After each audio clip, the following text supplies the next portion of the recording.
Tarik Halilintar sudah ngebet kenalkan Fuji ke keluarga besarnya. Namun sayang, Gen Halilintar hingga kini belum juga bersedia bertemu sang kekasih.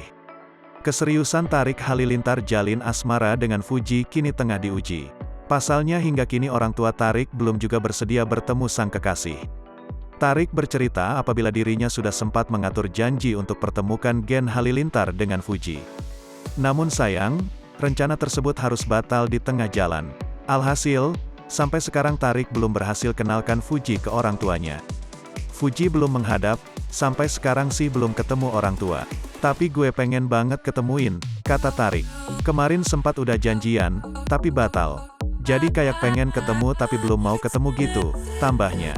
Seperti diketahui, hubungan Tarik dan Fuji kian hari kian serius. Adik Atta Halilintar itu bahkan kerap kali menyinggung soal rencana melangkah ke jenjang serius. Dirinya juga sudah mulai menceritakan sosok Fuji pada orang tuanya.